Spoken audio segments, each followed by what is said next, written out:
Welcome back children to our part 3 video of the lesson The Indian Constitution. Let's recap.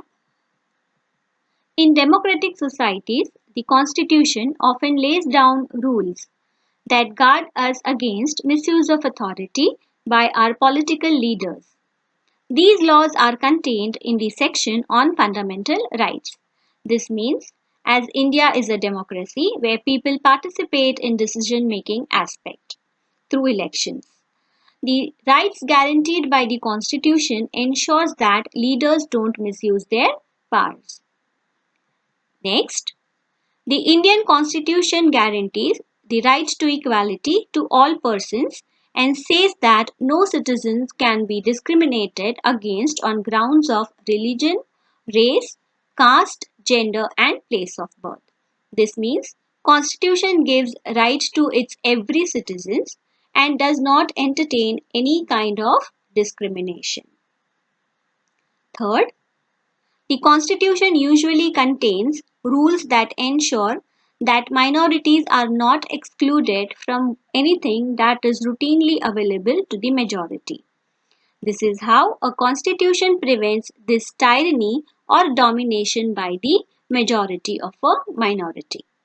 This point means as all people have equal rights, the constitution ensures that majority cannot force their views on minority and so prevents tyranny. Tyranny here means the cruel or unjust use of power.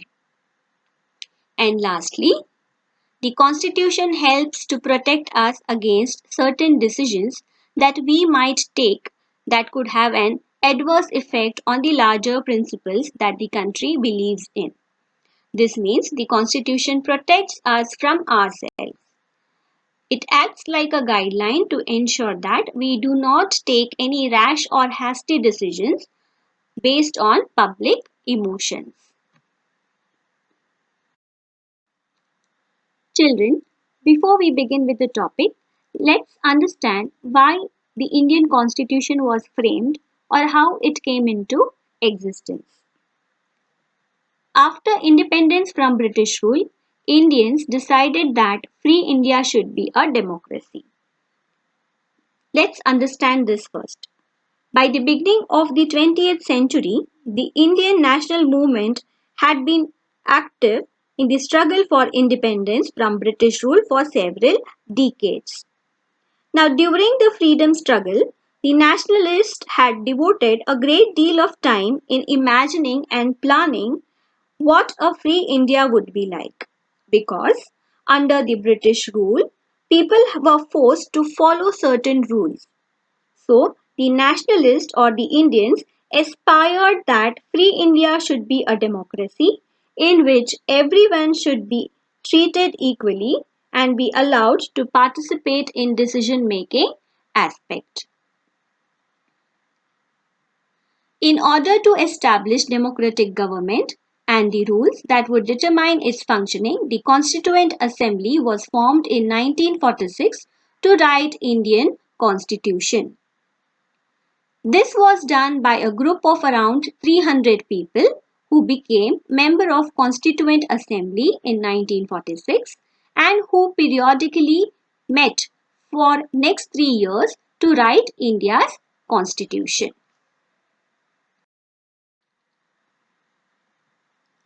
The members of Constituent Assembly had a huge task before them because the country was made up of several different communities who spoke different languages, belonged to different religions, and had distinct cultures.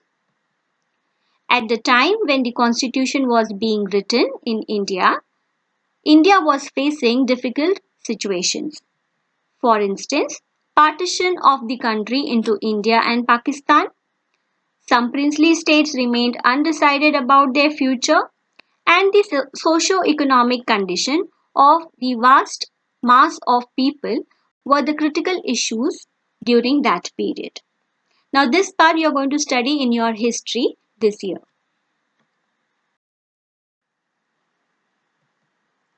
The members of Constituent Assembly, keeping these issues in mind, prepared a visionary document that reflects a respect for maintaining diversity while preserving national unity and the concern for socio-economic reforms. This means the members of Constituent Assembly had to keep all the aspects in mind because India was a diverse country where people spoke different languages, they followed different religion, they practiced different cultures. So all these aspects were very important while framing the constitution. Dr. Babasaheb Ambedkar is known as father of Indian Constitution. The Constitution of India was decided by a team of 300 people under the chairmanship of Dr. Babasaheb Ambedkar. It took 3 years to write and finally came into force on the 26th of January 1950, the Republic Day of India.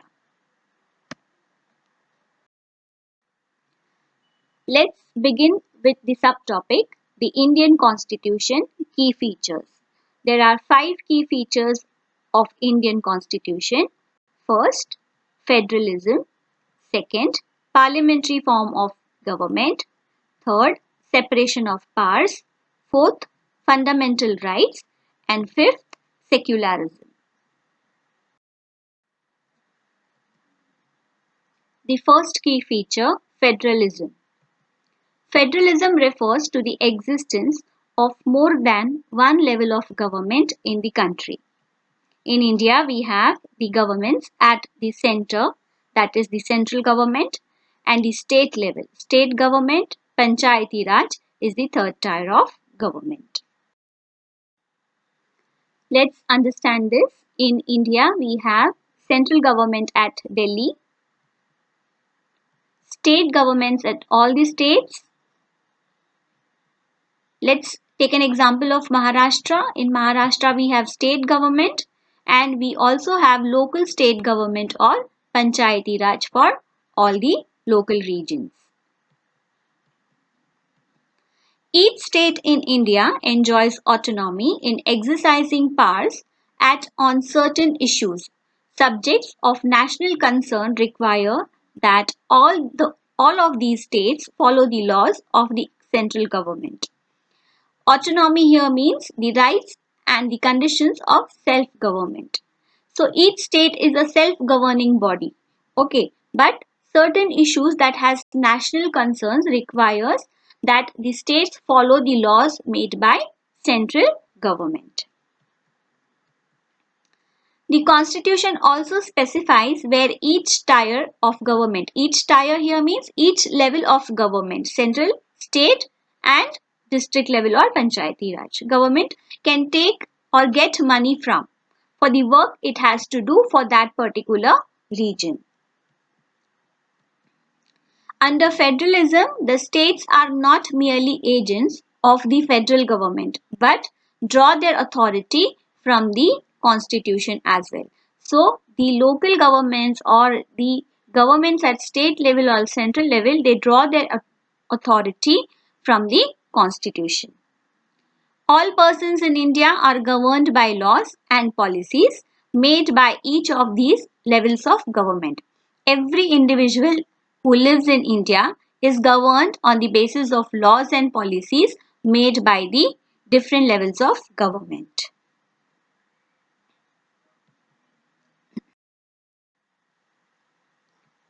The second key feature of Indian Constitution is parliamentary form of government. The Constitution of India guarantees universal adult suffrage for all its citizens. Suffrage means right to vote in political elections. So in India, the citizens who are of 18 years of age and above have right to vote. They take decisions, they cast their vote and they elect their representatives. This means that the people of India have a direct role in electing their representatives. Also, every citizen of a country, irrespective of his/her social background, can also contest in the elections. So, the citizens not only can cast their vote but also can participate in elections. They can contest the elections basically. And these representatives are accountable to the people. These representatives who get elected are answerable to the common people because the common people cast their vote and make that candidate win and work on their behalf. The third key feature of Indian Constitution is separation of powers. As per the Constitution, there are three state organs. They are legislature, executive, and judiciary. Legislature refers to the Indian Parliament, which consists of the elected representatives. The Parliament has two houses, Rajya Sabha and Lok Sabha. It also has the power to make and change law. Next organ, executive. This branch is headed by the President and Vice President and responsible for running the government. The executive has the power to put law into action. The third organ, judiciary, refers to the system of courts in India. It has the power to make judgments based on laws.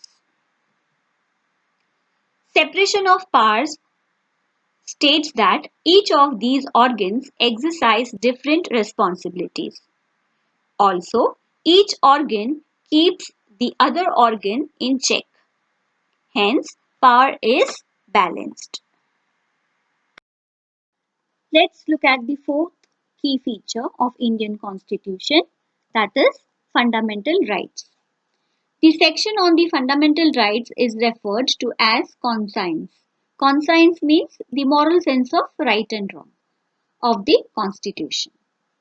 Fundamental rights protects every citizen against the arbitrary means the unjust way, and absolute exercise of power by the state. Now let's look into more details one by one on the fundamental rights. First, we have right to equality. It says, all persons are equal before the law. No citizens can be discriminated on the basis of religion, caste, gender, and place of birth.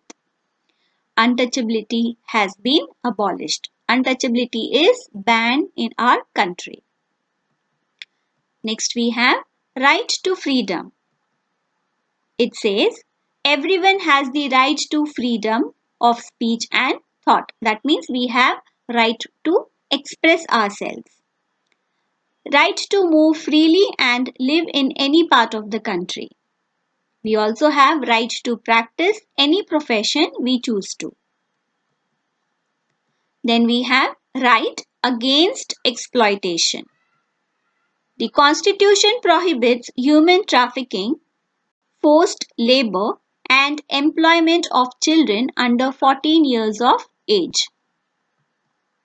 Then we have right to freedom of religion. It says every person has right to practice, profess and preach the religion of their choice. This means we have freedom to choose any religion we wish to. Then we have cultural and educational rights. This means all minorities, religious or linguistic, can set up their own educational institution in order to preserve and develop their own culture. And lastly, we have right to constitutional remedies. This is heart and soul of the Constitution. It says a citizen can move to the court for justice if his/her fundamental rights are violated. Children, if any citizen feels that whatever fundamental rights are given to him or her by the constitutions are violated in any sort of way, then the citizens can appeal to the court. Dr. Babasaheb Ambedkar said, the Indian Constitution objective is twofold. It means the first fold is every citizen must be in a position to claim these rights, the rights that is that are being given by the Constitution. And the second, these rights must be binding upon every authority that has got the power to make the law. The Constitution also has a section called Directive Principles of State Policy that ensures socio-economic reforms and serve as a guide. Let's see the fifth key feature of the Indian Constitution, that is secularism. A secular state is the one in which the state does not officially promote any one religion as the state religion. This means that the Constitution ensures that no particular religion is promoted as the state religion.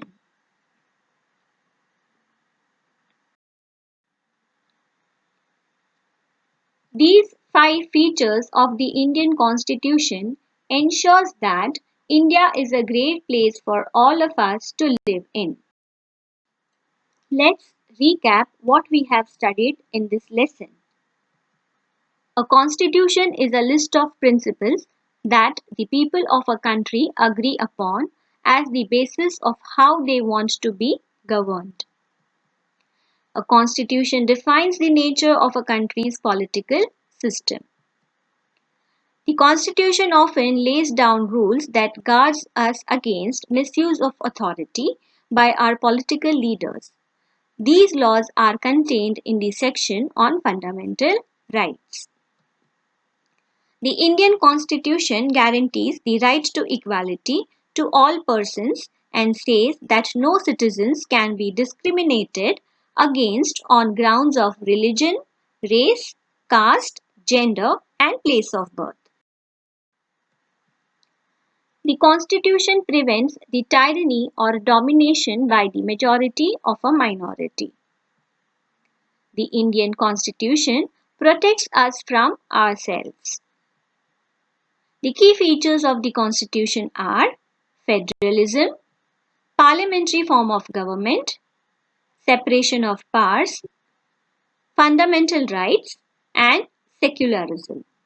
Children, question answers to this lesson will be uploaded in PDF format.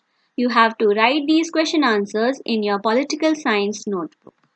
We'll meet in our next video. Till then, take care and bye.